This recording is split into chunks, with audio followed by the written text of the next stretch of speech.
without fail.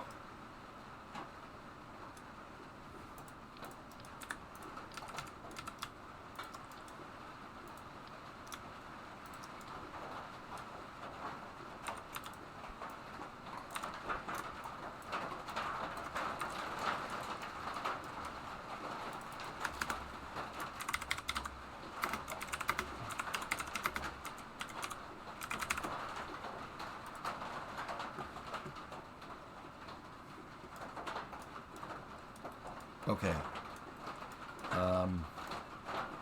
Those are just over the X's on those things. That's easily findable, so we can get rid of that so I don't get confused. That's what we need to work on, this truss segment. Sounds like you're getting rain too. Yeah, just a little bit. All right, cool. On the other side of this, we will keep going with this. Now, don't fret, fellas. On the other side of the Artemis thing, we will...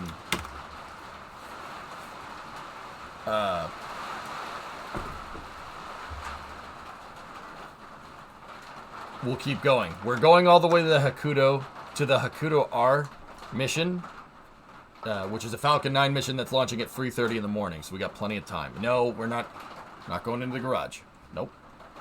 Somebody did Panta redeemed a garage stretch break, so I will take a 15er out in the garage after Artemis, and I'm going to time it on my phone because I don't want to sit out there all day.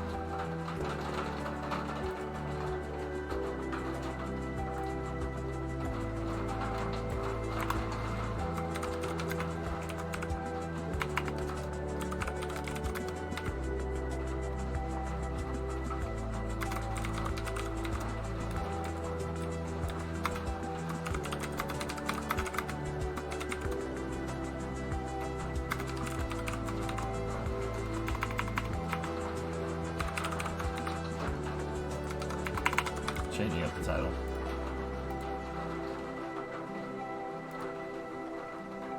That'll give us plenty of time to get the truss segments figured out.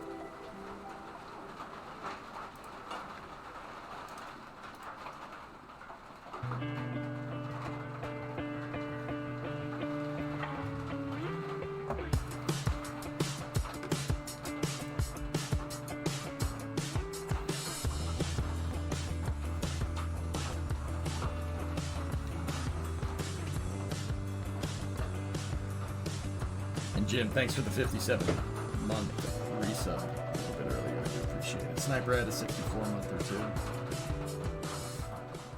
Here we go.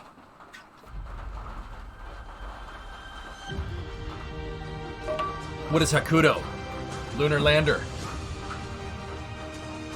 Yeah, it's a lunar lander, Driados. That's why I don't want to miss it. Another lunar mission.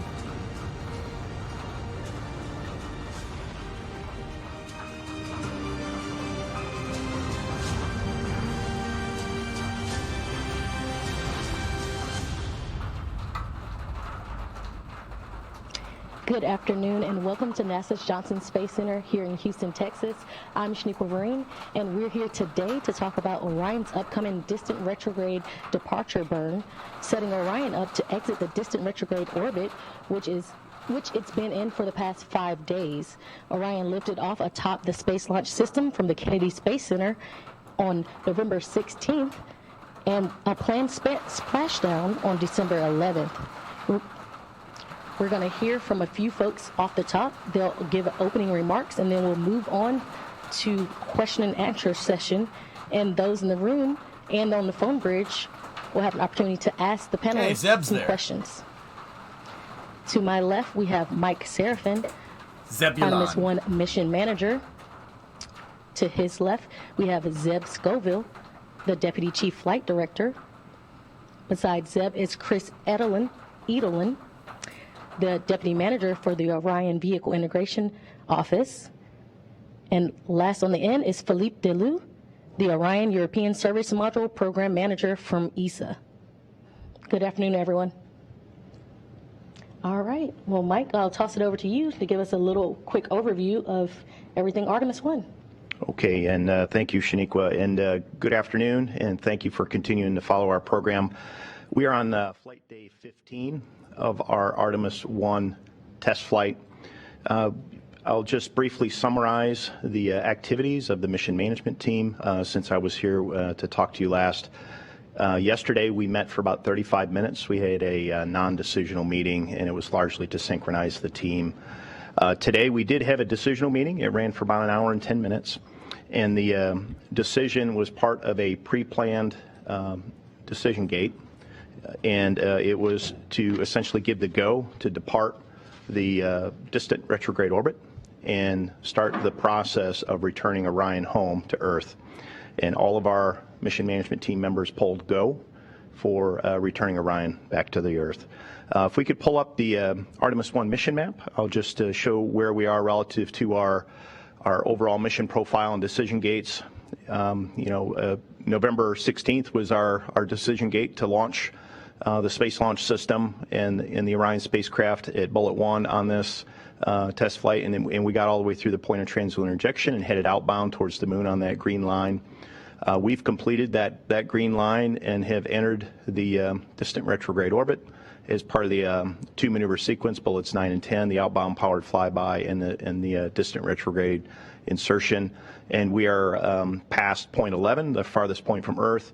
And the decision gate that we discussed today was essentially to reverse that two maneuver sequence and start that blue line to head back towards Earth. And our operations team has the go to execute that two maneuver sequence, bullets 12 and 13, the distant retrograde departure, which is scheduled as part of a planned maneuver on December the 1st in the afternoon, and then followed by the return powered flyby, which is bullet 13, scheduled on December the 5th in the morning. So that will begin the process of heading us back towards Earth. We are continuing to collect flight test data and buy down risk for crewed flight. We continue to learn how the system is performing, where our margins are, and how to operate and work with the vehicle as a integrated team. Today we did discuss at the mission management team to add more objectives to the return leg. We added 4 more what we're calling bonus objectives as part of priority 4. And we agreed to proceed with those. There was one action item coming out of today's mission management team, which was to refine the test rationale and identify controls associated with the service module's pressure control assembly valve cycling test that was proposed, and we're going to discuss that at an upcoming mission management team meeting, and we've got several days to do that. We are also starting to include weather in our daily briefings. Today was the first day that we discussed just the overall weather. The climatology data is the best data that we have at this point, and the weather forecasts this far out aren't that reliable, but the actual observed conditions are consistent with the climatology data, and that is actually giving us an early look at what the conditions may look like.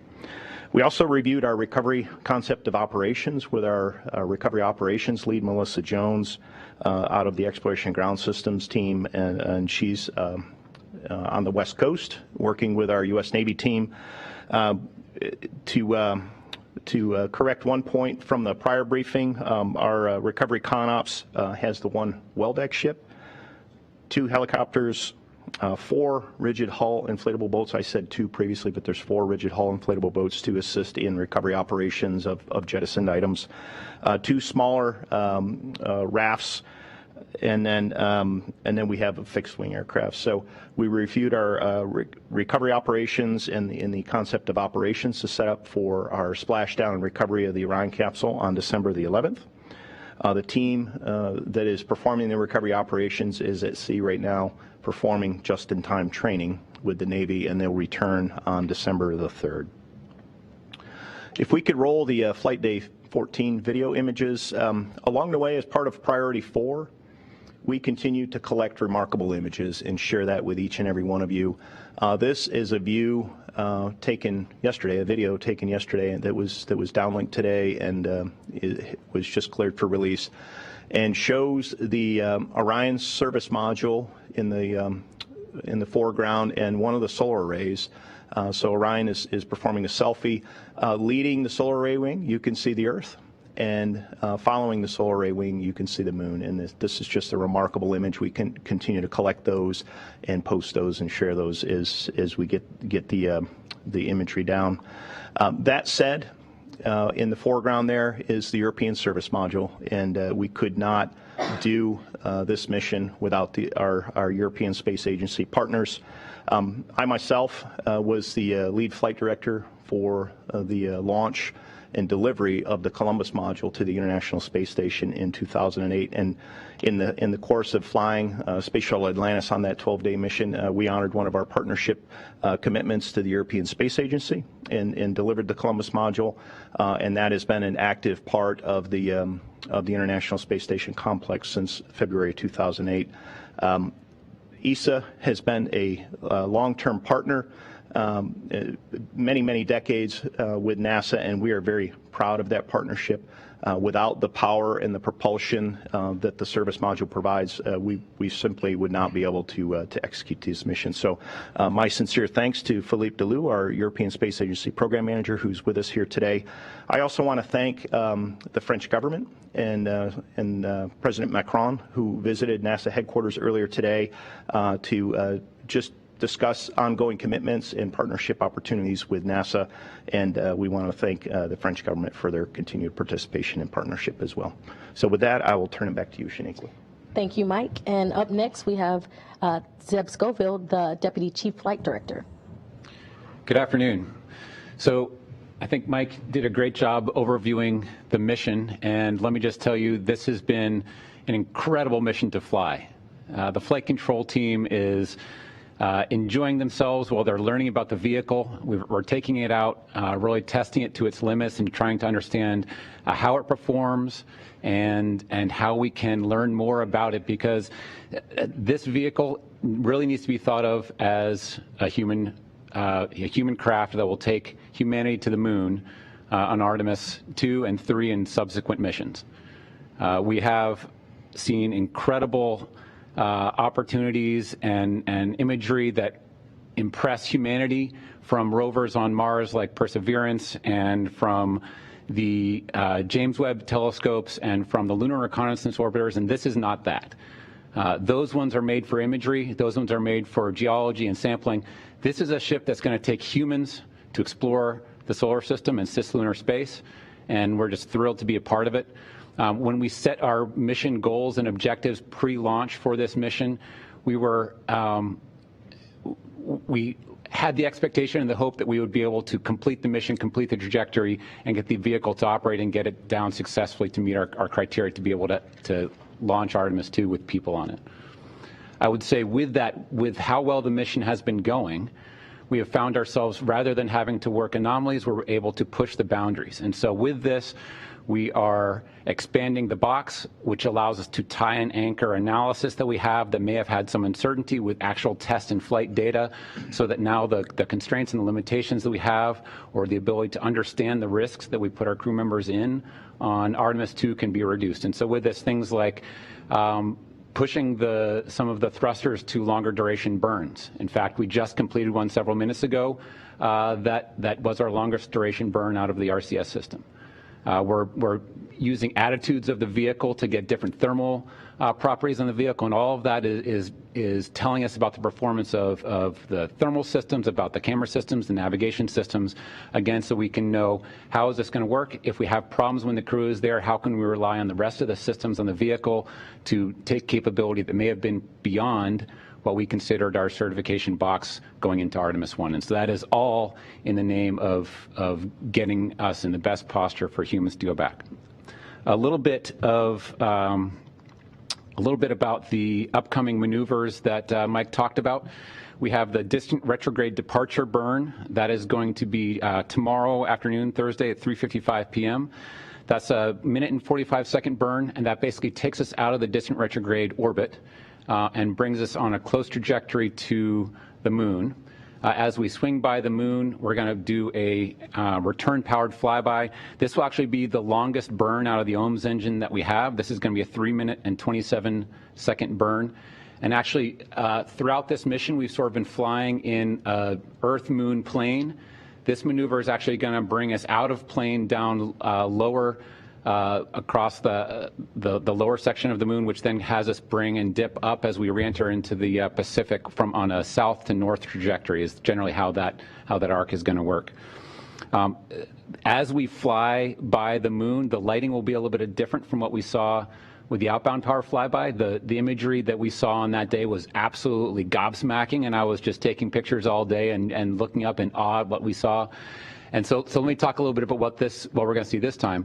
As we come in here, you can see the trajectory coming in from the left of the screen, and the face of the moon that faces Earth is what we will see lit up. So we'll see familiar features, the man on the moon perhaps, and more specifically the craters and lava beds in the Mare that we went and explored during the Apollo program.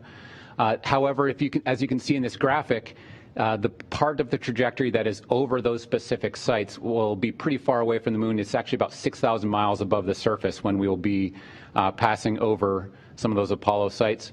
We will then dip behind the moon, and that's where we'll have our closest approach. That closest approach will have a loss of signal again of about 40 minutes, and that will be as Orion goes into the eclipse and darkness. Then we'll pop out of the backside and be able to be on a trajectory back towards the west coast of the U.S. off of Los Angeles and coming into the Pacific there.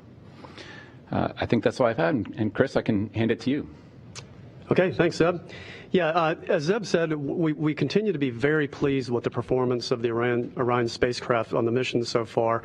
So again, with the extra bandwidth the team has, because we're not working any major issues, we've been able to add several additional flight test objectives to the DRO portion of the mission.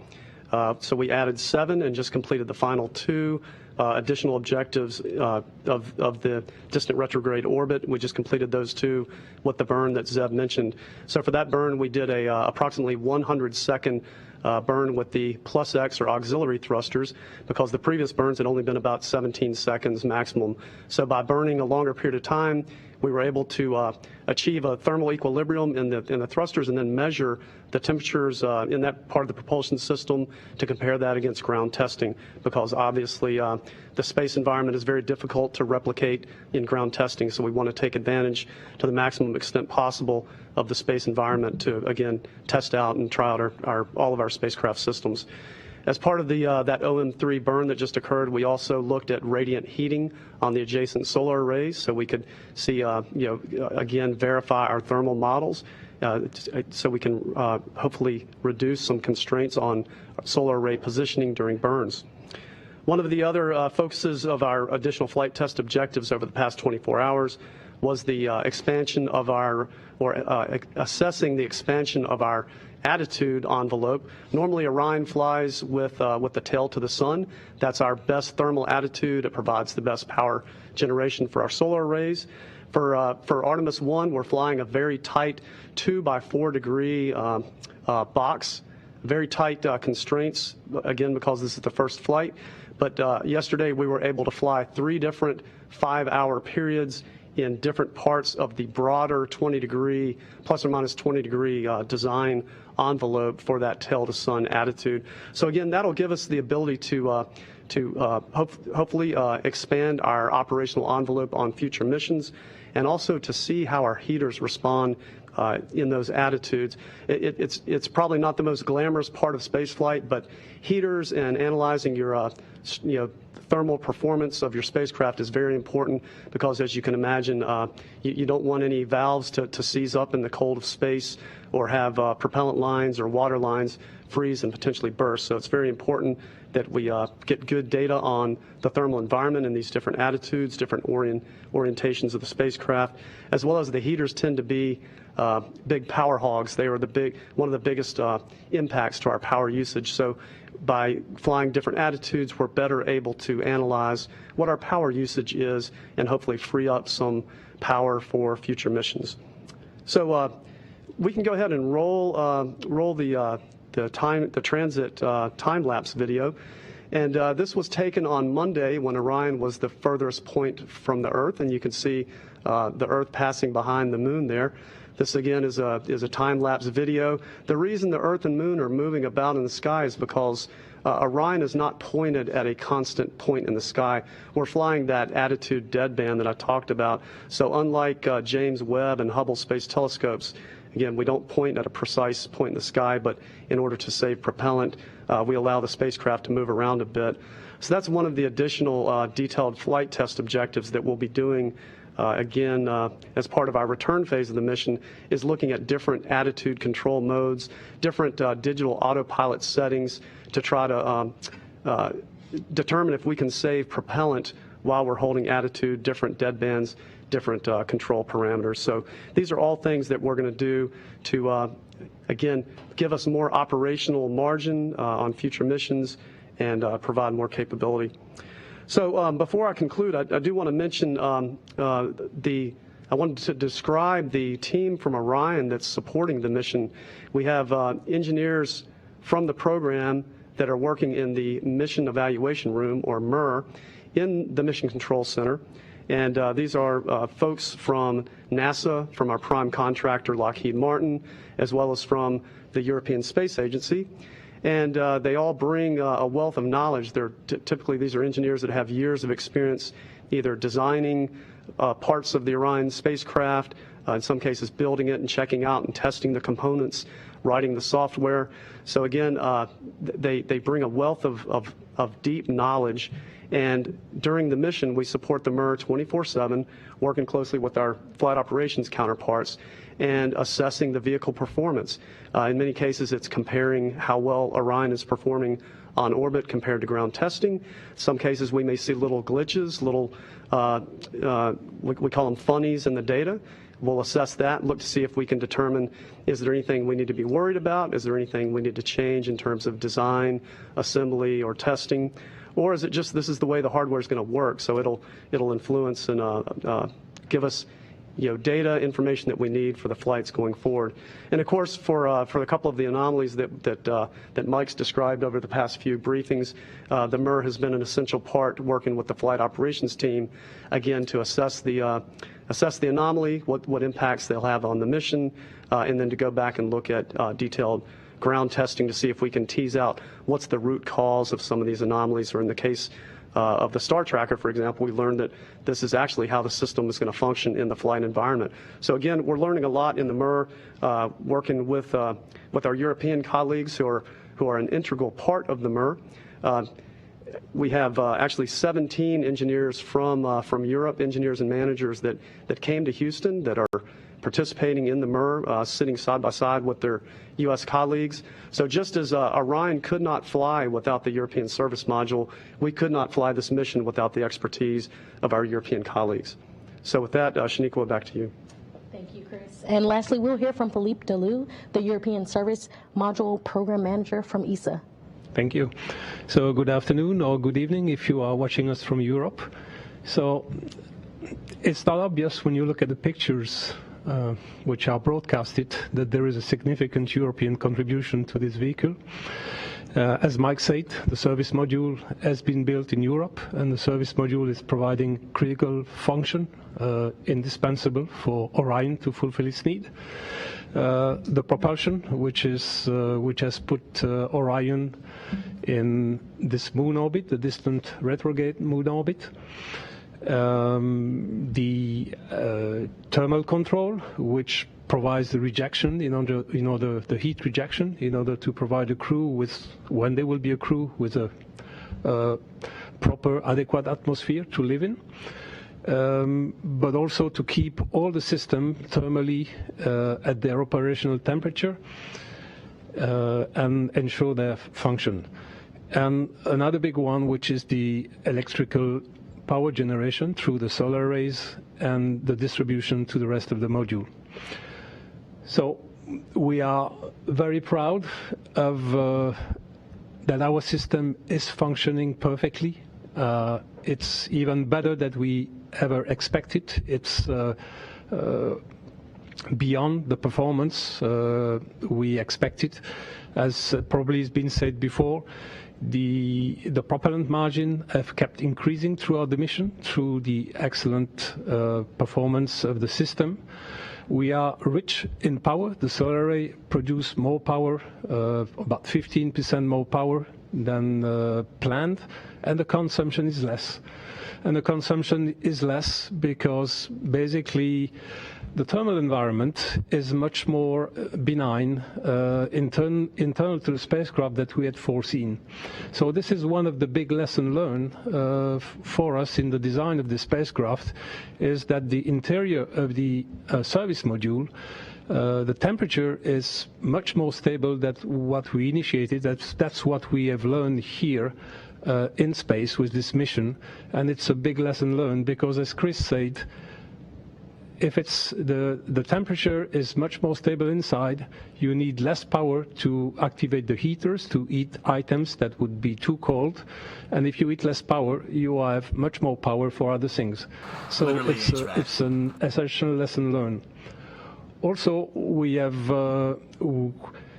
the regulation of the propulsion system has been our trouble child throughout the development, and it has just worked beautifully. No problem whatsoever with this propulsion system, and we hope that's going to continue like this also for the big burns and all the trajectory correction burns that will happen up to the return of the vehicle.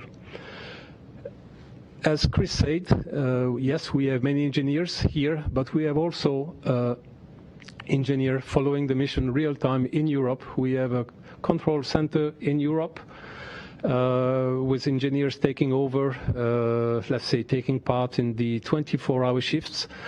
And I have to say there's been a great collaboration between all the teams. When you see a picture of them, they work together side by side. There's no competition, but there's only one objective: get the most successful mission we can have.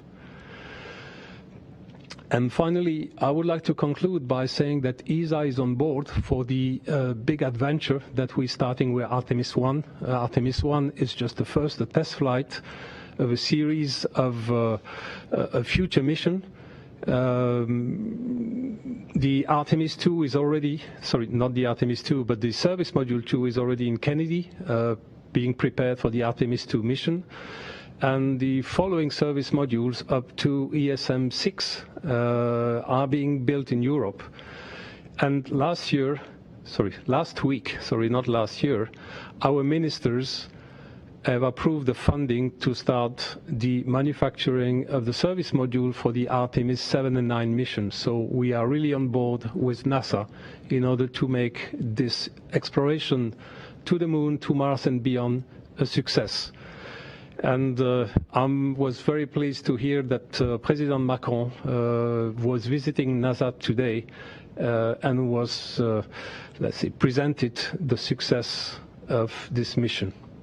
With that, I will give you back the... Thank you so much. Thanks to all our briefers for those initial remarks. As a reminder, we'll be taking questions on the phone bridge and here in the room. Please press *1 to add your name to the queue to ask a question if you're on the phone bridge, and press *2 if your question happens to get answered. Once your name is called, please state your name, affiliation, and to whom you'd like to direct your question. Let's start here in the room. We have Gina Sansari from ABC. Thank you. Let me start with Philippe. What does this bonus in power mean for future designs? What is the bonus? Well, if you have 15% more power, so 15, there can always be degradation. You're in space, you have solar rays, they're exposed to micrometeorites, so there is also the risk that you lose some of the power because of an accident. Having more power from the start allow you to survive those conditions in a much better way. And one for Zed. When Orion goes on the dark side of the moon and is out of communications, how close is it getting to the surface on that pass line? Yeah, thank you. So the closest approach distance is going to be 79.2 statute miles as it dips down on its return leg to Earth.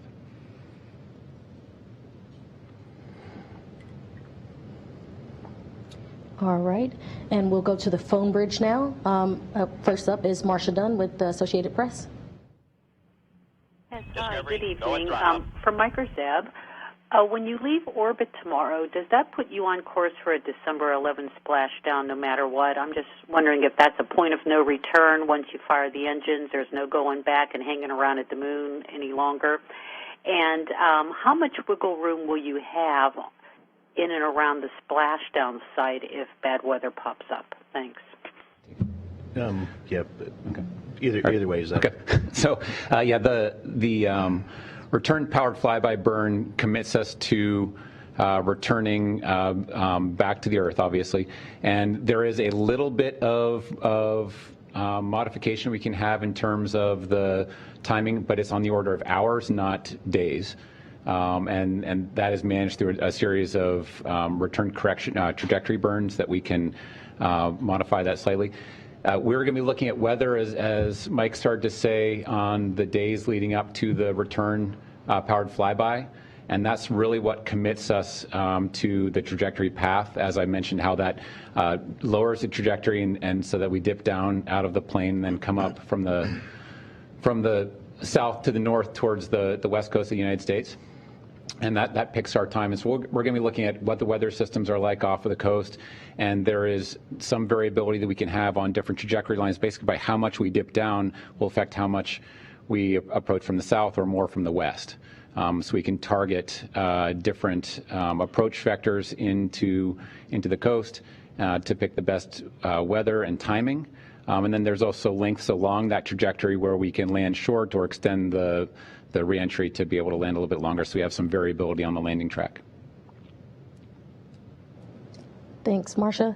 Next up, we'll have Alicia Sawyers from Mashable.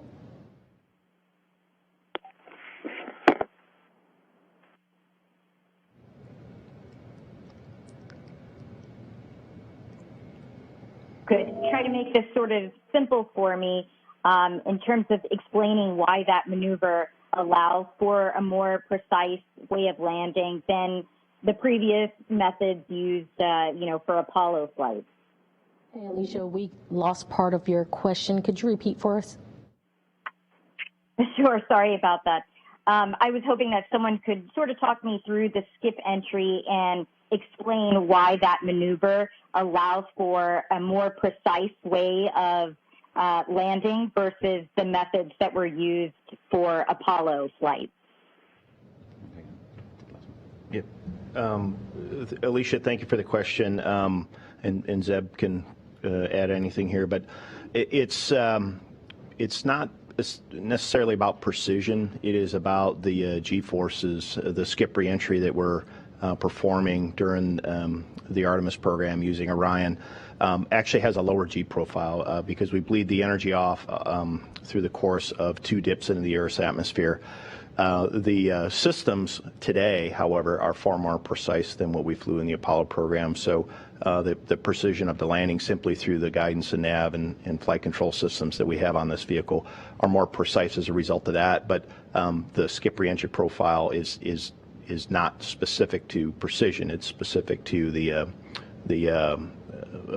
gravitational or deceleration force on the spacecraft. I don't know, Zeb, if you have anything to add on that. Yeah, I think that covers it pretty well. The only thing we can do is affect how much we skip out so that we can have sort of the 2 dips in the atmosphere be spread apart more, or we can bring them closer together, or even come in almost ballistically. So that does allow us, as I said, that variability along that ground track to pick our precise landing site. But the driver is really getting some of the G profile and the heating to be as we want on the vehicle for reentry. Yeah, and I'll just add, for a comparison to Apollo was just strictly a direct entry, so pretty much your landing site was set earlier on when you departed the moon, with just only minor ability to adjust that. But the really one of the major advances with Artemis is that again, as Zeb and Mike have described, the spacecraft has the ability to perform a skip entry to steer up and out of the denser part of the atmosphere, glide further downrange or less downrange, so that you can pick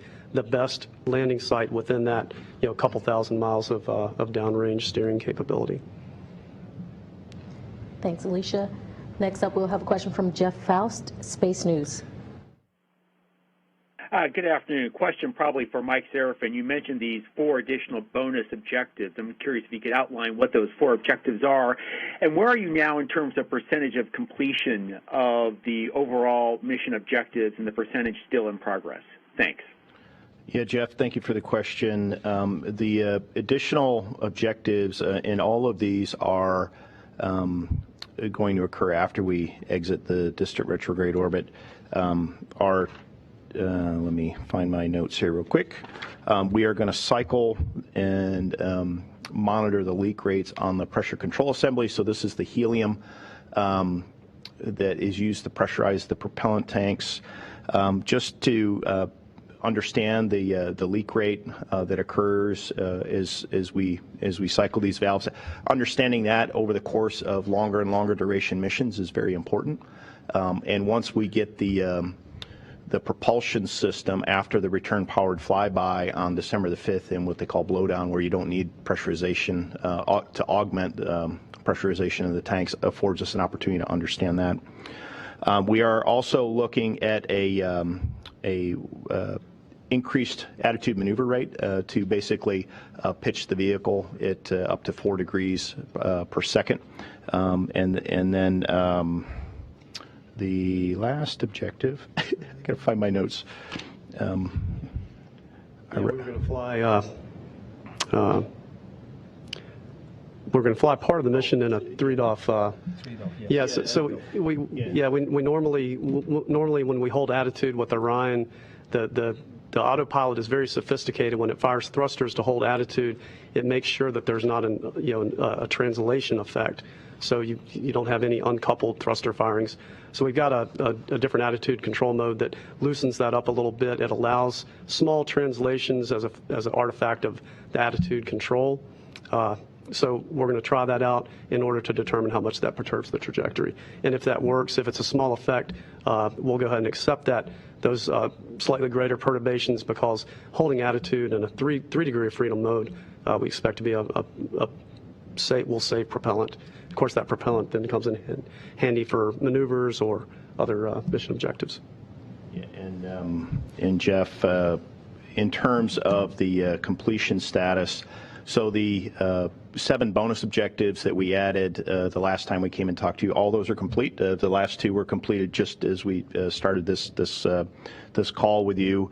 And then of the 124 baseline objectives, we don't have an update to those. We still have 37.5% that are in progress, 37.5% that are still in front of us, and then the remainder is complete. And then, of course, we added the 4 bonus objectives here. So we continue to gather data on some of those objectives. Some of them have 6, 8, 10 data takes, and we're somewhere north of 5 data takes on some of those. So that's why you're seeing some of those is what we call pending or in progress. Thank you for your question, Jeff. Next up, we have Alexandra Weitz from Nature magazine. Hi, it's Alex Witze from Nature. My question is for Chris. I wanted to ask if you could talk a little bit about conditions within the Orion capsule itself. What are some of the environmental conditions? What would it be like for astronauts in there? And some of the cool kids have been playing with Callisto remotely. Have you tried using Callisto to control some major functions for Orion? Yeah, Callisto's a lot of fun. I was fortunate enough to get to take a selfie, from the other side of the moon. So that was pretty neat for my wife and I to have that selfie. And a colleague of mine, we were in a meeting and we saw birthday greetings again from Callisto from on board Orion. Someone had written that on the whiteboard. So that's a pretty fun feature. Again, is to demonstrate some of this future type systems that the crew could use to maintain good situational awareness of the spacecraft system. So it's good we're getting to demonstrate that capability. So for Artemis I, the crew cabin environment is not being maintained, at the required level for human habitation. The temperature is normally around, it's been around, the mid-50s, so it's a little on the cool side, especially for those of us from Houston.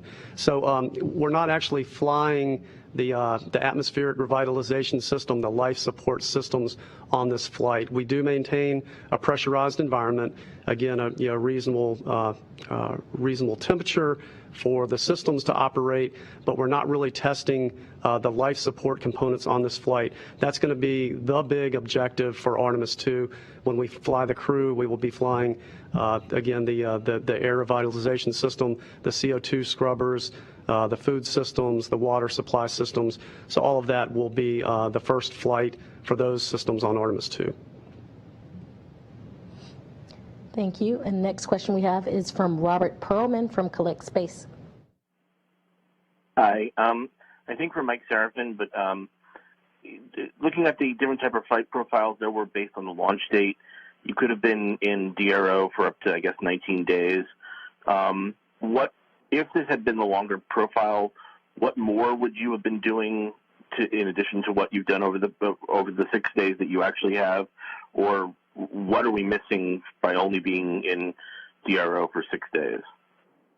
Yeah, Robert, thank you for the question. In terms of the flying a shorter class mission, roughly 26 days, as opposed to one of the longer class missions that afforded us better launch availability, and those longer class missions were somewhere between like 38 and 42 days.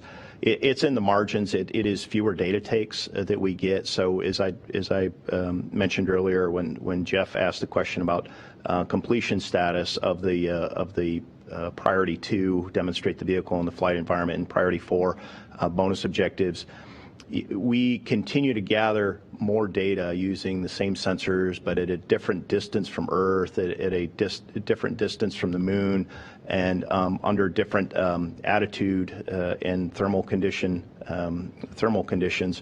So it's just fewer data takes. The more data that we gather, the better we're able to understand the margins, understand certain system interactions and system performances, and then use that to inform our plans on future missions, but also validate our models or show that for, I like the example that Chris gave about the thermal attitude expansion. Orion wants to fly tail the sun, but we've got a 20 degree by 20 degree box that the spacecraft wants to stay within, and it's very happy there. It's thermally stable and from a power system standpoint. So what we did was we flew it over the box on one corner. It normally wants to fly slightly off center, and we flew it to the opposite corner, and then we flew it to the middle. And one of the things that we learned in that case is one of the camera controllers gets pretty hot on the crew module adapter, so we had to power the camera controller off. But overall, the system is performing as expected from a overall spacecraft standpoint. And as Philippe alluded to earlier, the cooling system, the power system, the propellant consumption all continue to exceed our expectations. But when you find something like a camera controller getting hot, now you can factor that into your upcoming plans, because if you needed that camera for an operation or for an imagery data take, now you can factor that in because it is going to get hot for a specific period of time. So again, it's the difference between a short class and a long class mission it's in the margins of additional data takes. We're not finding any huge surprises. The surprises that we are having are pleasant surprises in terms of the system is exceeding our performance, and we continue to build that confidence that this is our deep space human transportation system, and it is meeting or exceeding expectations across the board. Thank you, Robert, for your question. Next up, we have a question from David Curley from the Discovery Channel.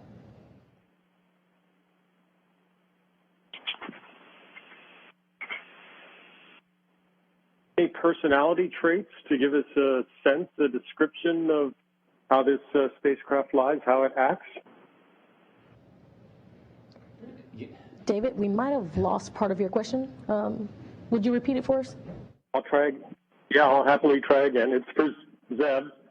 I was asking if you're trying to learn how this spacecraft acts, how it performs. Can you assign any personality traits to Orion to give us a sense of how it flies, how it performs? Thank you. Yeah, David, thank you. Good to hear your voice again. A lot of times when, to use a terrestrial analogy, when you think about getting a car and driving it for the first time, is it going to be a 40-year-old clunker, or is it going to be a highly tuned, example of precision engineering and the latest in control and human interfaces? I would put it closer to the latter in the spectrum.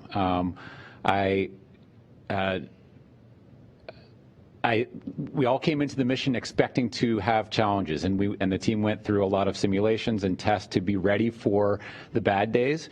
And we sit there, and instead it's kind of purring along and staying very smooth. And the kinds of discussions we're having are how to rev the engine a little bit harder and how to really push it a little bit harder and faster. And if you get a new car and you take it for a test drive, that's what really gets your heart pumping. That's what gets you excited. And if I put a personality on it, it's more like that. Be like Zeb. Thank you for your question, David. Zeb's cool. Next up, we have You should be like Zeb. Question from Mark Carew, Aviation Week, Space Tech.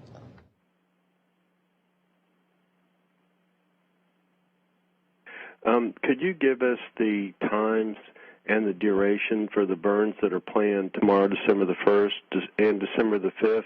And also, if you have a projected splashdown time, realize some of this can change, of course, but I'd like to know what you know now. I got those for you. So the distant retrograde departure burn is going to be Thursday, about 3:55 p.m. Central Time. It's going to be a 454 feet per second burn, and that'll take 1 minute and 45 seconds. The return powered flyby will be Monday about 10 a.m. Central. It'll be the 961 foot per second burn, and that's 3 minutes and 27 seconds. And as I said earlier, that's the longest burn we'll have done on the mission with the OMS engine.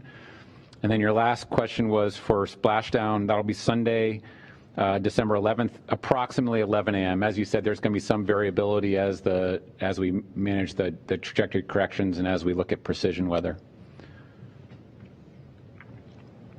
Thank you, Mark. And I think we have another question from Marcia Dunn. Marcia, with the Associated Press, you're ready to go. Yes, hi, probably for Zeb. When you showed the map picture, you showed all 6 Apollo landing sites, and I'm wondering which of those is Orion going to be passing over most directly, albeit 6,000 miles above. And given that distance, I'm going to assume that we're not going to see any footprints, right? I'm joking. No, I mean, will we be able to make out anything whatsoever? Thanks. Yeah, thank you, Marcia. So it's Apollo 12 and 14 landing sites that we're actually going to be flying closest to.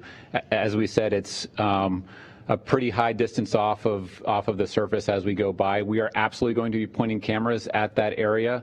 But these are essentially a GoPro camera, and as we said, we're 6,000 miles away.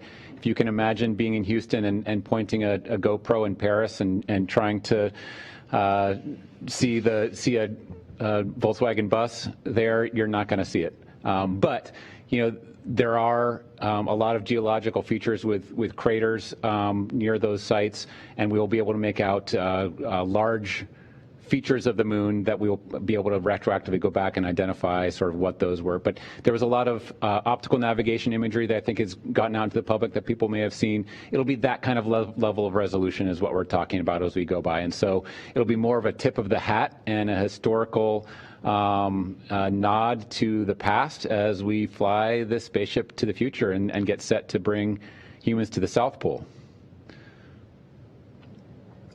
Thank you for your question, Marcia.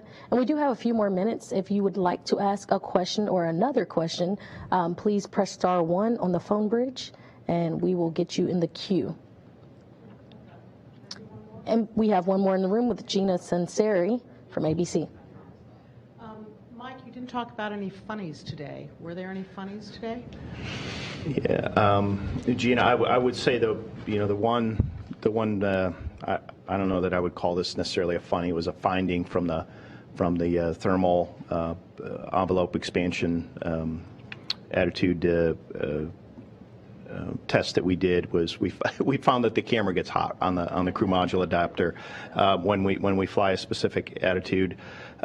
In terms of additional funnies, the only other thing that is still out there is we have this on the power system, as we previously discussed, the power conditioning and distribution unit. There's something called a latching current limiter. We did have another occurrence of an uncommanded open event, so we're up to 9 occurrences on that. The anomaly resolution team is still reviewing that. We are working a fault tree to understand what the hardware is telling us. The redundancy and the levels of redundancy that we have on the spacecraft, combined with the fact that every single one of these is no impact or recovering from it, is not really a concern as it pertains to our ability to achieve this mission. We're just trying to understand if there's something there that we need to consider in future builds. So that's really all that's out there. And Chris, you're our engineering lead from a Orion spacecraft standpoint. Is there anything else out there that you could think of? Like I say, things have been very smooth with the spacecraft. So I would agree with Zeb that if this is a new car you purchase, you're going to be very happy that it's it's drama-free so far and exceeding expectations. I would call it overachieving. Yeah. We appreciate you, sir, for overachieving. All right, we do have another question. Ken Kramer from Space Up Close. Hi, thanks for taking my question and for doing this. My question is for Philippe, I believe. I think you have 6 OMS engines, I believe. I was wondering, can you tell us the status of the preparations, and also what is the plan beyond those 6? Are you building new thrusters? Will they be more capable? Thank you. Yes, thank you, Ken, for the question. So it's true there are still 6 OMS engines. Those engines, as you know, are shuttles engines, so they are NASA. They are sent to us. So what we do, we integrate the engine in our systems. And for what will be starting from the service module number 7, there will be a new engine called the OME, which is a build-to-print that Aerojet will do of the OMS engine. So this engine is now in the development. Is going through the preliminary design review at the moment, and that should be the successor of the OMZ engine. Thank you. We have another question from Alicia Sowers, Mashable. Hi, thank you. I'm new at this.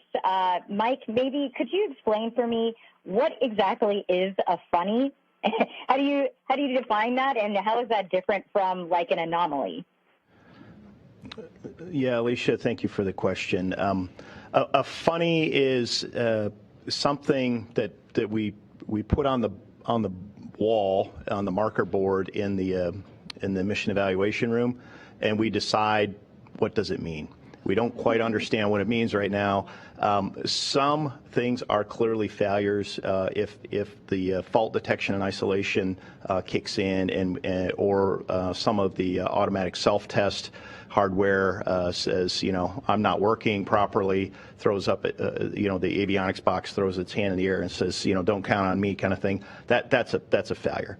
And a funny is something, like this camera controller getting too hot, that we put on the board, and we just track it and make sure that we understand that through further work on the ground that we understand what it means. I don't know, Chris, if you have anything to add to that. Yeah, I think that's a pretty good description. I would just add that a funny could be simply something you didn't expect.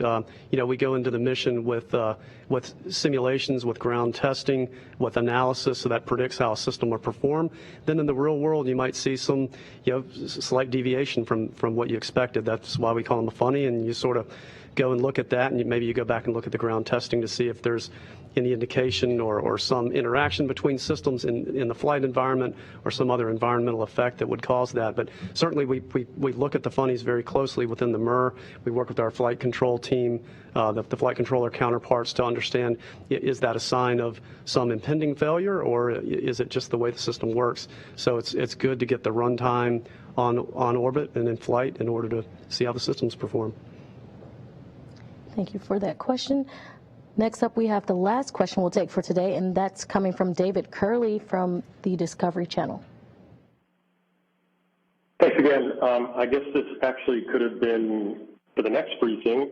On heat shields, and I don't know if this is you, Mike Serafin, or not, you talked about the skip reentry and blowing off some of the G-forces, which are also blowing off some of the speed.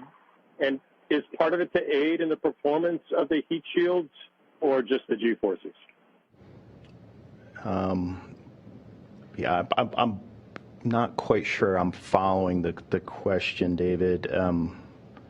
Are you asking specifically about the skip reentry and what that means to the heat shield? Can you clarify, please? Yes. Does it actually help for the performance of the heat shields to do the skip? We're getting into aerodynamics and aerothermal sciences here, and that is a PhD level topic, first of all. And I'm enough to be dangerous on that topic, but I'm certainly not an expert in hypersonic aerothermal conditions. The heat put into the system needs to come back out of the system. And there's a couple of ways to do it. You can just come straight in like we did in Apollo and take it all out at once. And what that does is it creates a very high heat impulse. If you come in through a skip reentry, what that does is it spreads that out over a longer period of time, so that the heat impulse is not nearly as high. In terms of aerodynamics, it's really the area under the curve. All that heat needs to come out under the curve. It's just a matter of how flat the curve is or whether it peaks. And that's probably the best description that I can give to you on the skip reentry. It is a flatter curve. It is also flatter from a G-force standpoint, but it is a longer period of time where we have the heat coming out of the system as well as the G-forces. I don't know, Chris, if you have anything to add on that one. I think that was a good explanation. I would just say it's the skip entry is probably more benign, as Mike described, from a heat rate, with that spike that Mike discussed. But it's a greater heat load, the integrated heat that's building up in the system over time because it's a longer entry. So it's more benign in some ways and more difficult in others. Thank you. And that was our last question for today. Thanks to all who submitted questions, and thanks to today's briefers for taking the time to discuss the DRD burn and the departure from the distant retrograde orbit. We'll be covering the DRD burn tomorrow live on air. That'll begin around 3:30 p.m. That'll begin at 3:30 p.m. Central Time, 4:30 p.m. Eastern Time, with a burn targeted at 3:54 p.m. Central Time, 4:54 p.m. Eastern Time. And be sure to follow along with our daily blog posts as Orion continues its journey to the moon and beyond at blogs.nasa.gov/Artemis. Thanks again for joining us. That will wrap up today's briefing. Dude, that last part was the best, man. That last part was sick. Dude, we know all about that. So, okay. I can explain this. I also am enough to be dangerous on said topic. You're still dangerous. But you could be my heat shield anytime. What? No, nothing. So, are you getting poured on? It is raining like crazy here. I hope you enjoy the ASMR. Anyway.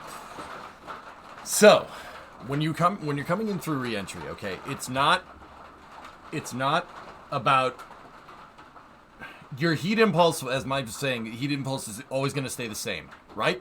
Why? Why is heat impulse always going to stay the same? Because you're going to decelerate. You decelerate the same amount. It doesn't matter if you come in this way or if you come in this way. Your total heat impulse, so the total heat that heat shield needs to shed off, right, is always going to be the same. It's all that the total heat impulse is not going to change. So now, Chris said it's a rate, so it's heat flux. Okay, so that's a little bit different. Heat flux is the rate at which you can move heat around. So the heat shield is going to have heat being introduced to it in the form of ionized air on the front of the heat shield, making plasma. That plasma radiates out a lot of heat. That heat shield has heat fluxed into it, and it needs to flux heat out at the same rate that heat is coming in, right? And if you exceed that too far in one direction, the capsule is no more. It has ceased to be, right? You have to, the rate of heat going in has to be the rate of heat going out, or else the whole thing will get really, really freaking hot, and then it'll melt. Yeah. So how does the heat shield flux heat? Well, the heat's coming in from plasma, right? And it's going out. It's fluxing heat out from thermal ablation. So basically it burns. Burns up. Ablation. It burns up. And when it burns cold. Now, I know what people are saying. It burns cold? What? No, don't get me wrong. It's burning. It's hot. It's fire. But it is not as hot as the plasma. When it burns, it releases cooler gas, and that gives you a thermal medium around the capsule that keeps it nice and cool. That's how capsules re-enter. Dragon does this, Starliner does this, Soyuz does this, Shenzhou, the Chinese capsule, does this, Orion's going to do this. The only thing that didn't do this was Buran and the space shuttle, because they don't use the ablation on the heat shield. They flux heat through tiles. Yeah, that's how that does that. So, long story short, on like heat shield performance, they're coming in on a shallower reentry trajectory. Now, okay, why would you come in on a shallower reentry trajectory? Because your peak heating is not going to be as high. Your rate is not going to be as high. Right? You can mitigate the rate and have it kind of have your temperature not go up in the air too high, like up in the air. Like if it was a graph, your in temperature was on your y-axis here. If you kind of come in on a shallow reentry and skip off the atmosphere a couple of times, like what Artemis is going to do, you're not going to move your peak heating, your heat rate. So the heat into the heat shield is never gonna exceed the heat flux out of the heat shield, right? Your ablation will work, and it'll work really, really well. That way you don't. That way you basically don't stress the dang heat shield out. But that's why the reason why Mike got confused is because, how's the heat shield going to perform? Well, that's a weird question, because even though you can control the rate of heating, you could control your peak heating by coming in on a shallower trajectory, right? Your total amount of heat that you're absorbing is always going to be the same. Because it doesn't matter what trajectory you're coming in on. Steep one, shallow one. You're still hitting the atmosphere going 25,000 miles an hour. You still have to bleed off all that speed. So that energy has to go somewhere. And that energy is always going to be the same per thermodynamics. Right? Conservation of energy. It's always going to be the same. Doesn't matter what angle you come at in. That doesn't matter. Just thermo is a pain in the butt like that. Is he making popcorn? Something like that. It's raining like crazy here, dude. So, the temperature goes up, rain, suspense intensifies. So, I made a sketch during the briefing. This might be the... Okay, Luke, I'll take a look at it. I have the pictures open up. So that's why he's like, how's the heat shield going to perform? It has to absorb a certain amount of energy, and if it doesn't absorb a certain amount of energy, if it doesn't absorb a certain amount of heat, it means you missed Earth. So it's always gonna be the same no matter what. They come in shallow for load. So one, you don't want to liquefy your astronauts. That would be bad. You don't want to liquefy them. And two, if you can keep the thermal load low, right, the capsule doesn't get fried as much. Hey, when you have a sec, I'm curious about your curriculum, and nothing is mentioned in your details below. Are you a mechanical engineer or something? Nope. I'm a 3D artist by trade. I'm self-taught when it comes to engineering. Yeah, I just really like engineering a lot. It's really freaking cool.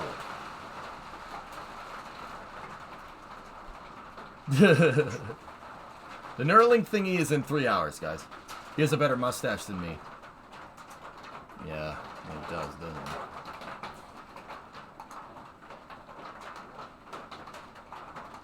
Could they just harden them back up after? I mean, we're already liquid. Hypersonic, we're already mostly liquid, but I prefer to keep the liquid inside of me, not like splattered against the walls of the capsule. And I'm pretty sure astronauts share that same sentiment.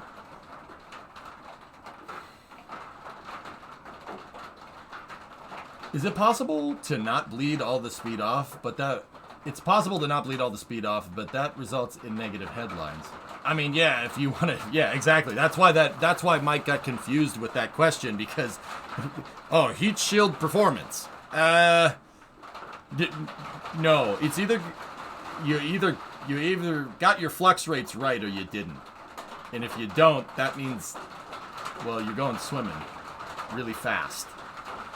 Does this mean that they will have a less thicker and therefore lighter heat shield with a flat curve? No, not necessarily. No, not necessarily. It's the rate. Rate, not total. Total heat impulse is always going to stay the same no matter what trajectory you come in at.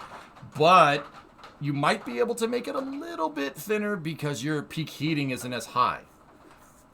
You might be able to make the heat shield composed of something that doesn't need to take such a high temperature, right?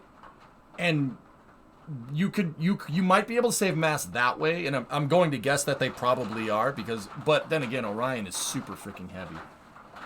Dude, it's pouring. It's raining cats and dogs, man. What is the noise in the background? That would be water hitting the roof of my building. So, yeah, that's really cool. Dude, that end of that conversation was sick. You know why it was sick? Because I understood it. That actually might turn that into a really, really good question. It might even need to be thicker because you exposed to ablation temperatures for longer. Exactly. So, yeah, Novus, yeah, your peak heating is going to be lower, but once again, your heating period is going to be longer. So if you try to keep peak heating lower, that means you're coming in shallower, which means your overall heating is going to be longer. This is part of the reason why, for instance, even if you could get a shuttle out to the moon, why the shuttle, if it tried to re-enter from a trajectory that Orion is re-entering from, it would not end well. Because the shuttle's heat shield cannot take as much heat as Orion's heat shield. Right? It can't flux the heat that quickly. It can't bleed the heat off. The tiles can only absorb so much. Once again, guys, we're talking about energy here. Because re-entry creates plasma, and that creates heat. So heat is energy. We're talking about energy. Energy in has to equal energy out. If energy in does not equal energy out, the energy's got to go somewhere. And re-entry vehicles can only absorb a certain amount of heat. Now, the heat shield can absorb an insane amount of heat. That's why it's called a heat shield. But it's quantitative. It's addition. We're not talking calc or anything here. It's addition. The energy in has to equal energy out. And the rate is really what they're going to be looking at. What Chris said. That's awesome, dude. Like I knew that. We knew that. We knew that from the videos that we watch. My 10-year-old loves KSP. He reproduces real-life rockets and modules. Universe Sandbox, Spore Galactic. Good. I wonder what he'll become. His favorite movie is The Martian. Duh. Stu, gotta have him read The Martian book. Hey, Levy, what's going on, man? I'll have him watch you. He's French-speaking, but really good in English. Man. Stu, your 10-year-old speaks 2 languages already? And his favorite movie is The Martian?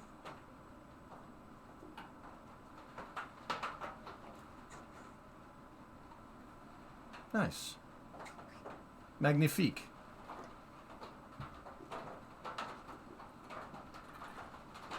Soon it's going to be 3. His mom is Polish. Dobre. Dobre.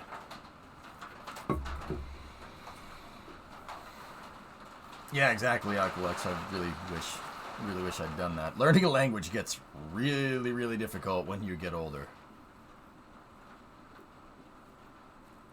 This is so funny for me. It's the same for facilities. Energy balances everything. If you lose energy from a building, your temperature drops and vice versa. Yep. That's awesome, Stu. Yeah, I don't curse during the day. During the day for me. So I work on Eastern U.S. time. So I'm about 6 hours behind France, if that's where you are.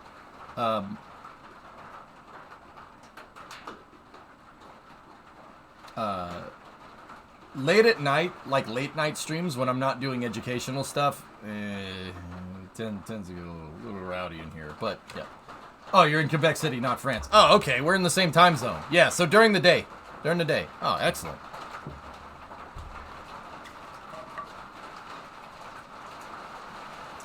Is it raining? No, I think dogs and cats are hitting my roof. By the sound, I would believe that.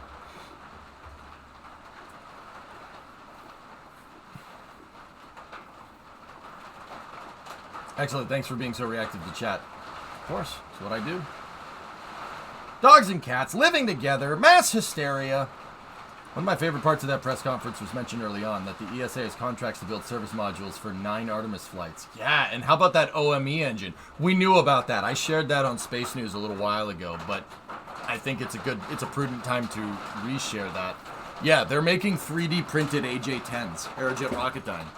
3D printed AJ-10s. Yeah, for future Orion service modules. How will your rain shield perform under these conditions? Well, the roof isn't leaking, Jordis, so I think the rain shield is performing as expected. Once again, we're talking about quantity of water being introduced over time to the roof.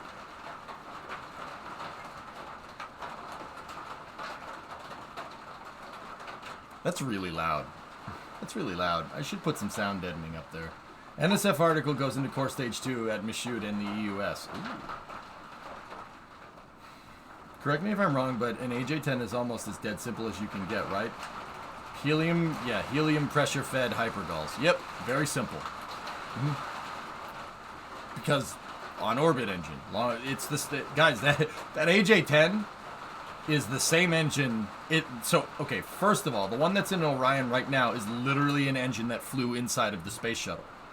He said they had 6 engines. They had 6 OMS engines. So they're AJ-10 190s. That's their technical name. There's 6 of them. The space shuttle had 2 of them on each OMS pod in the back. So you have 6. They're literally the 6 that were in Discovery, Atlantis, and Endeavour when they stopped flying. Now after that, they're going to 3D print versions of them, but the engines in Orion are the same model or same type of engine that also flew in the in the Apollo spacecraft. The Apollo service module, that big thing in the back, the big nozzle that's in the back, that's an AJ-10. Yeah. And when they went to make the space shuttle, they said, let's go with what works. So they just made a shuttle variant of that has a little bit smaller expansion ratio. And yeah. And then they're like, at the end of the shuttle program, they're like, what are we going to do with all these rocket engines? So they put them in the service module.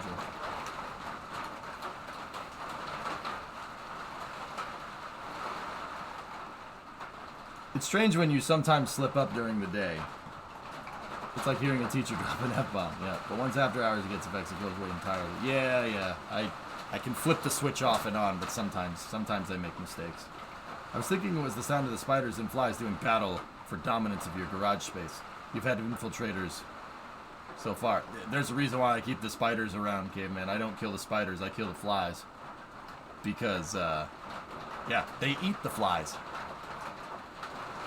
I have a kinship with the spiders. We keep the spiders around. There's all kinds of spiders in this garage. I don't care. Just don't bother me. I won't bother you. Keep eating the flies and mosquitoes, please. And then the spiders are like, okay, EJ, that's cool. I'm like, all right. Yeah, I talk to them. I don't.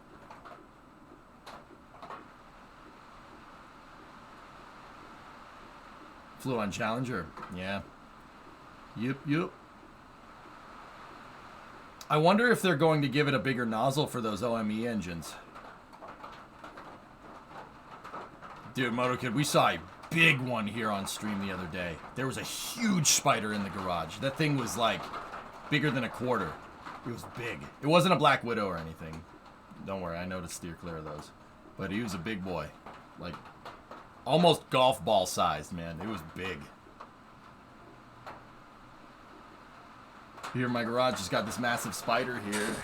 So does the ablator work by just collecting heat and then shedding hot particles, or does it somehow reduce heat chemically? Well, once again, Jordis, it doesn't reduce heat chemically. Okay? The ablator sheds, the heat shield sheds heat off from ablation. So, once again, if you're confused about how energy works, energy is addition. We're not talking multiplication here. We're not talking division. The heat has to go somewhere. It has to go somewhere. That's law of conservation of energy. It's so you're getting into thermodynamics here. Okay, so heat gets introduced to the heat shield, and what the heat shield does is it burns. When that heat gets introduced to the substance that the heat shield is made out of, you do have a chemical reaction. It burns it.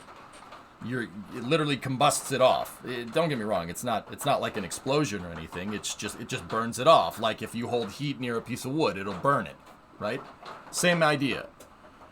So the material inside the ablative heat shield is reacting, and when the plasma that collects on the front of the vehicle stays there, it basically kind of accumulates there. And the reason why, let me get into that real quick. The reason why it accumulates there is because the capsule is coming in so ridiculously fast. We're talking 25,000 miles an hour at entry interface. So what's that in kph?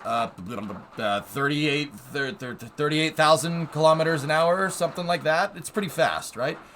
It hits the atmosphere so hard that air. So if you like picture something flying through the air is going to go around it, right? This thing hits the atmosphere so much that the air just stops. It literally stops. Because all the air that's behind it just pushes it there, and it compresses it, and it keeps it there. It literally can't move. It's the pressure from all those air molecules hitting the heat shield all at once while you're going 25,000 freaking miles an hour basically compresses that air, and it keeps it there, and it just compresses, and it compresses, and it compresses, and it compresses, and it compresses until you get ionization. So what happens when something ionizes? Electrons start flying out all over the place. You're basically, dude, spacecraft hit the atmosphere going so fast it literally rips atoms apart. That's what ionization does, and the resulting energy release creates plasma. And that plasma also gets compressed up against the heat shield. It also gets compressed up against the heat shield. And plasma is really, really freaking hot. 3,000 centigrade plus. It's really hot. So that plasma kind of stays there, and that plasma radiates heat. And that plasma is what heats up that heat shield and gets it to start burning. When the heat shield starts burning, it starts releasing gas, right? It starts releasing gas all over the place. What that gas does actually is push the plasma out and away from the capsule and keeps the capsule in a nice column of cooler gas. Because the heat is getting introduced to the ablator, and the ablator starts burning, and when stuff heats up, when stuff burns, it expands, right? And this one expands as a form of releasing gas, like a wood fire almost. And that actually pushes the plasma and the heating away. Really cool.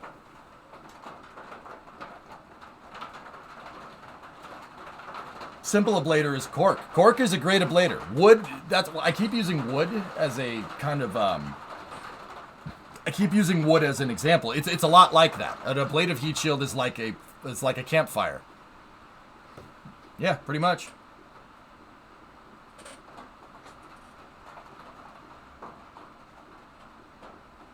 That's a cool idea, Theix.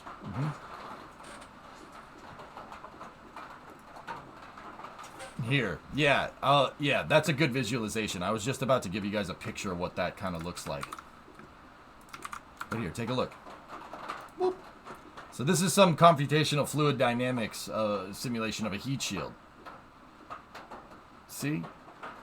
All that air gets pushed up against it, and it creates plasma. The plasma accumulates there. It sits there like condensation on a cold drink.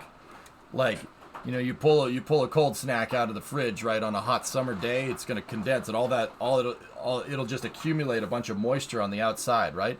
Plasma does that, only it's not cold. It's really freaking hot, right? So hot right now. So the heat shield will burn, and when it burns, you get a very, very small thermal medium of gas right there. And see how if you look at it, see it right there? It's that like kind of white stripe. That's what I'm talking about. That's enough to keep the heat away from the rest of the capsule. Plasma knife, mate. The plasma knife is over here. So up here, Joe, that's called a hypersonic boundary layer. The hypersonic boundary layer is, yeah, whatever, if there's parts of the vehicle that thing hits, yeah, you're going to lose that. Is it raining? It is raining.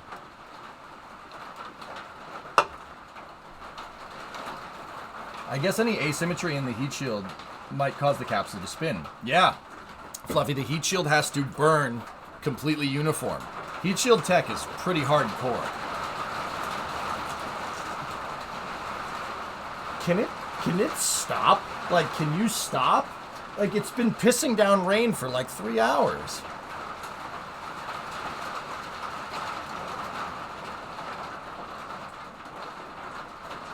You sound like you're in a dishwasher.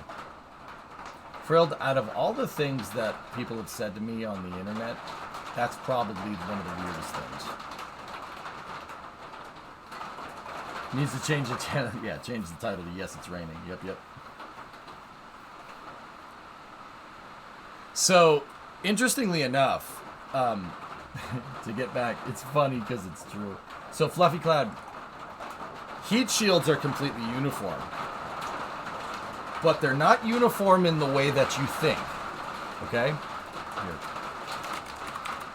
I'm putting the noise filter on. That's just too much noise.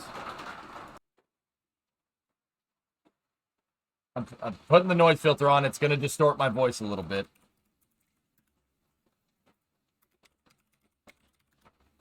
So take a look. All right, here. Let's look at Dragon's heat shield, for instance. Now, here's a picture of SpaceX's heat shield. Now, Fluffy, take a look at this. What is that? What can you tell me about that?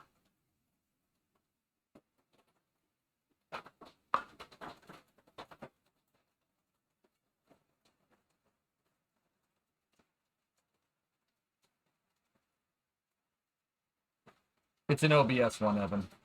So, yeah, this heat shield obviously has been ablated off, right? It's a used one, but look at the design. Look at the design. It's not uniform. It's not centered in the center of the heat shield and going all the way around uniformly. Very interesting. So let's compare that to, say, yeah, see, there's what it looks like pre-ablation, right? Look at the pattern. Where's the thickest spot of this heat shield? It's offset. Interesting, right?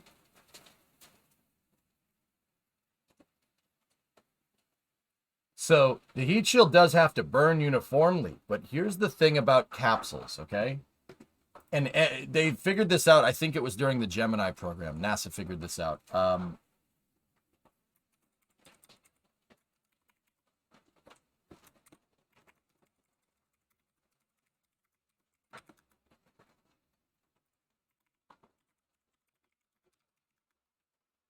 I'm getting the picture. Give me 1 second.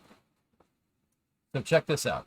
You're absolutely right that the heat shield needs to burn uniformly, right? So check this out. Apollo, during the Apollo program, believe it or not, this side of the heat shield is a little bit thicker than this side. The reason why is because capsules actually have an offset center of mass. The Apollo capsule has this, Orion has this, Dragon 1, Dragon 2 has this, Starliner has this, Soyuz does this. They all do it. Now, why? Why would you do that? Well, the reason why is because you don't ever want to land a capsule ballistically, all right? You want to be somewhat okay with your reentry. Like, you want to be somewhat accurate, right? So the Apollo engineers came up with this idea of offsetting the center of mass. They put all the heavy equipment on one side of the capsule, and then there's a lot of open space for a window so the astronauts can see out.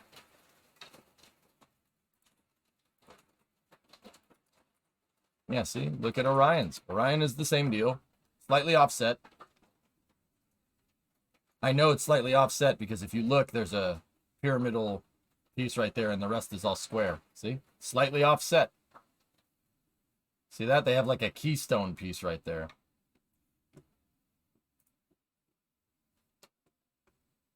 Apollo did skip. It did skip off the atmosphere. Absolutely. This is the reason why. So, if you roll the capsule here, if you use the onboard RCS on your capsule to roll the capsule and your center of mass is offset, what is that going to do? Well, that's going to cause the capsule to wobble like this. If you, now in this diagram here, they're upside down. Their roll is 180 degrees. If they flipped it back over and the capsule rotated around and the center of mass was down here, the angle of attack of your heat shield is going to move. This is how capsules steer in to land. You can turn the capsule this way and you can skip off the atmosphere, and then you flip it upside down and now your heat shield is pointing up towards the sky, right? And because it's pointed up towards the sky, you're going to brake a lot faster. You can slow down, you can speed up, you can adjust your rate of deceleration with this. Heck, you could even turn the capsule 90 degrees to one side and have cross range. You could steer a capsule in. You could fly the dang thing in. That's what they figured out. And now, don't get me wrong. I don't know why they didn't say that that Apollo didn't skip off the atmosphere. They must have been talking about the rate of skip. Because if you type in Apollo reentry, right? Let's do reentry trajectory. Apollo definitely did skip off the atmosphere. It absolutely did. But I think what they mean is that Orion is not just going to skip off the atmosphere and come back down. They're going to skip, and the thing's going to fly like halfway around the planet and then come down somewhere else.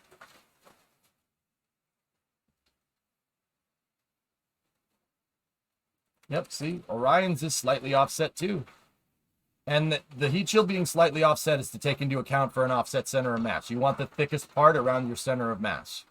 So see, Orion's is just, actually Orion's is pretty uniform. It might have a slight offset to it, because if you look, there's more triangular shapes over here and less triangular shapes over here. There's more like trapezoidal shapes, I guess. It's not perfectly symmetrical. It's shifted to one side just a little bit, right? If I recall correctly, they never actually did the skip. The dude in the presser even said they went with a direct reentry. I don't think that's correct at all.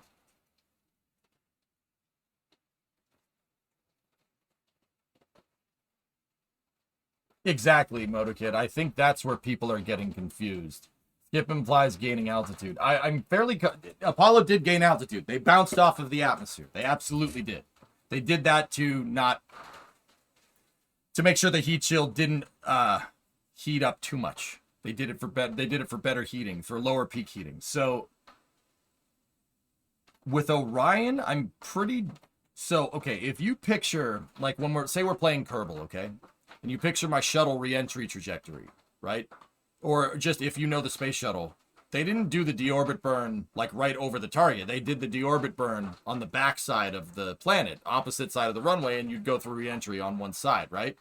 I'm pretty sure that that's the type of skip that we're talking about here. Not Orion, or not Apollo, where it just bounces off the atmosphere once and like maybe an eighth of the way around the planet eighth of the way around the planet, it comes right in.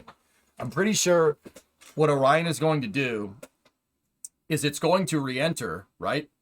It's going to do a skip, and after it's done the first bounce off the atmosphere, basically when the vertical speed goes back up, and when they bounce up out of the atmosphere, the orbital parameters that Orion's going to be in after the first skip is going to be somewhat similar to a shuttle re-entry. I'm pretty sure that's what they're talking about here. We're talking about skipping halfway around the planet, not skipping an eighth of the way around the planet. I think that's where the nomenclature gets a little different. Hey, Red Munchkin, thank you for the raid.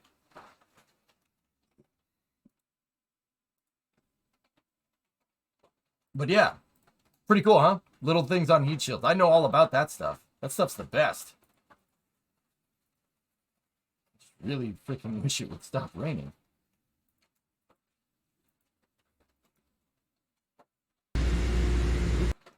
No, Discovery, what I go wanted. and throttle up. Yo ho!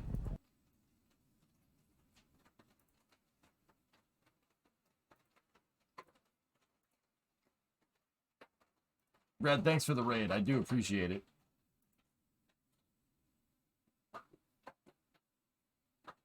Yep, it's basically an aero brake, and then aero brake will put the Orion capsule into basically a re-entry trajectory.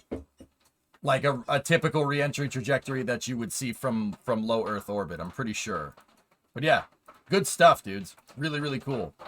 And like once again, you could see the asymmetry here with Dragon's heat shield. The thickest part of the heat shield's actually offset because it's near the center of mass of Dragon. Pretty cool, huh? Yeah, heat shield stuff is no joke. Or you could just do what my favorite vehicle of all time does, the shuttle, and just not have to worry about it. Just brute force the shuttle. The shuttle's nose cone could basically take the re-entry heating, because the shuttle flew on a very shallow re-entry trajectory, very shallow. It stayed up there as long as it possibly could, and that's where it did most of the heating. And then if you kind of picture a shuttle re-entry in your mind, it stayed up there as long as it possibly could, and then when it couldn't stay up there anymore, it basically stalled in the upper atmosphere and took a nosedive towards the runway, and then pulled up at the last second and landed. That's basically, I mean, it's a little more complicated than that, but the shuttle's heat shield did not have to be as hardcore. It didn't need to screw around. It didn't need to flux as much heat. Well, it needed to flux the same amount of heat. No, not exactly the same amount of heat as Orion, about half the amount as Orion. And that's why, that's why the tiles could work. That's why they had a reusable heat shield, because coming back from low Earth orbit as opposed to coming back to the moon, it's a little bit different. Actually, I wouldn't say about half. The shuttle's heat shield could take about 2/3 what Orion's can. Did you ever see the Richard Hammond holding a tile material? Yes, I've seen that. Dragon 2 is even.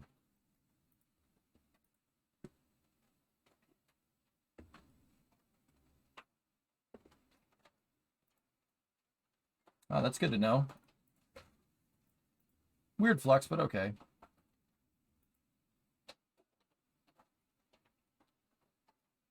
It's not Thomas. It's just a picture, but you know, all good.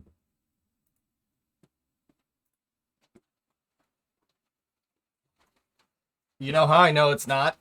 Because when Dragon lands in the water, it's leaning to one side. We know it has an offset center of mass. Guess what? If the heat shield was centered and it had an offset center of mass, you'd ablate through the heat shield. Physics is why I know that that's offset. It has to be. Even if it's a little bit. Even if it's just offset just a little bit. It has to be offset, because if it's not, Dragon wouldn't come back from space.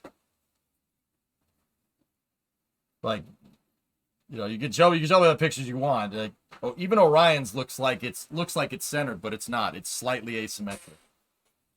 Now, I don't think that Dragon 2's heat shield is asymmetric to the extent that Dragon 1's is. No, not at all. But it's still asymmetric. Well, it would come back from space, just not in one piece. Yeah. Rosh, you'd be hard pressed to find any pieces. When stuff re-enters, the heat gets so hot it literally evaporates things. We're talking about, so like you have metal, right? You say you have a metal satellite and the satellite's coming back, right? From entry, no heat shield. That heat gets fluxed into the satellite, and the metal melts. It can only absorb so much heat. The aluminum or whatever's on it only absorbs so much heat, and once it's done absorbing too much heat, guess what? Phase change. If you put too much heat into water, it turns to gas, right? You put too much heat into metal, it also turns to gas. Funny how that works. Phase change. Where your phase change happens, though, really depends on what elements you're working with. Different elements have different properties, right? So you'd be hard-pressed to get any parts of the thing coming back. It's going to come back in no pieces, technically. Because, yeah, reentry heat gets so hot, it literally will just evaporate metal. Yeah. Metal, plastic, whatever. Plasma don't care.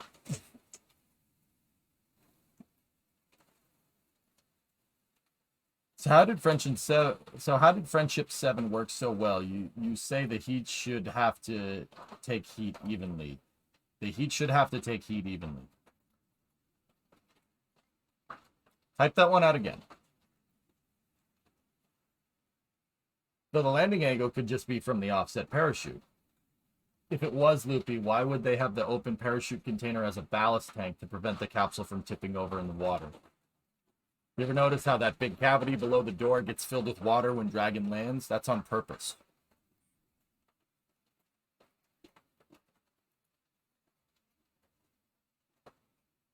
What do you think about the Starship heat shield?